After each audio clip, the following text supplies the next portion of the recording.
Good morning. My name is Bruce Burkhart. I live by Dell Rapids, South Dakota, and we sure would like to welcome you to one of our hog production facilities.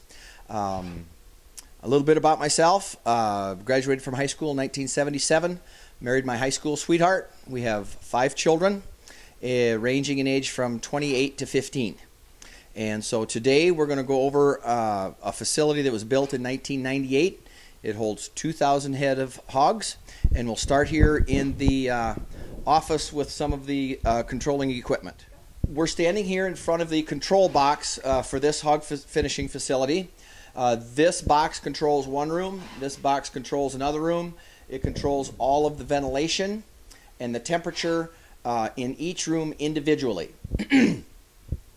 There's a series of fans. When it gets warm enough, it draws air through the building, and it's just like sitting under a tree in the shade in the summertime when it gets really warm, which is a problem for us when we do finish hogs. It does get kind of warm in there. And we'll turn the camera and I'll show you another part. The reason I wanted to show you this is we take great effort to keep our pigs healthy. And right now in front of us here is what we call a medicator. And what we do is we mix up some medication in this bucket, and as the pigs drink water, it goes through this medicator and disperses it to a regular rate, much like a doctor would prescribe for you and I.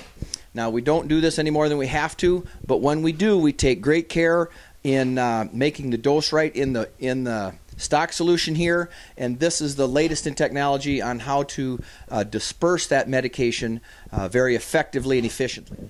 One more thing concerning medication and treatment for pigs. This is a refrigerator where we keep the medication, and we have some penicillin, just like you'd have at the clinic, and 2 other medications. One is for respiratory problems, and one is for infection problems. And so whatever we are faced with in the hog house, we do have the medications on hand for to treat that. Right in front of us here is the feeder and waterer equipment.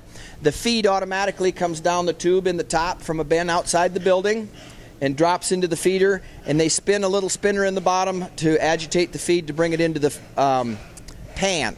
Right beside it is a waterer. That's called a bladder waterer. In other words, it doesn't spray them with water, it's just gravity fed. And the floor is made out of concrete and has slats in it so that the manure falls through into a deep pit storage underneath of here.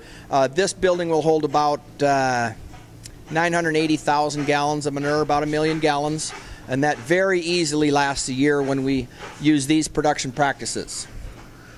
These pigs were born 55 days ago. They're 55 days old. I would say the average weight is 35 pounds. These pigs are doing really good in here. The air is fresh. I don't very seldom wear a dust mask in here. We have ceiling inlets, the stainless steel ceiling inlets, and there's pit fans along that side. There's a curtain on this end, and there's power fans on that end. What I'm going to do now is I'll walk out there, and if one does need a treatment, I can pick him up and go ahead and give him a shot.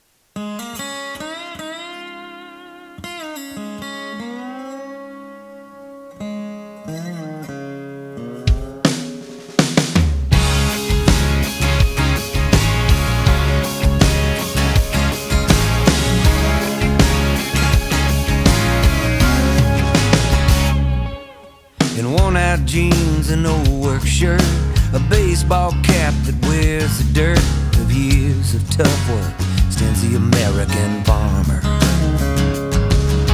Humble as a man you'll ever come across. We're on the outside of this hog building, and I just wanted to show you the features. The 2 bins that we see here, that's the feed for that one room. Goes in that white tube into the building. On this end of the building, there's a curtain. When it gets warm enough, that curtain will drop down to allow air to move through the building. In the middle of this facility, the taller door, that's where we load hogs out into the semi. The lower door, if we have a smaller trailer, we can do that. The difference in the level is to make it easier for the pigs to come out of the building into the semi. This would be what we would call the loadout end of this building. Right now we're on the other end of the building, and these black fan housings are where the air comes out of the building. This is called a tunnel barn because the air is pushed through a tunnel of the building where the pigs are to keep them comfortable. So this is what they call a bank of fans on the other side of the building where the air comes out to keep the pigs comfortable.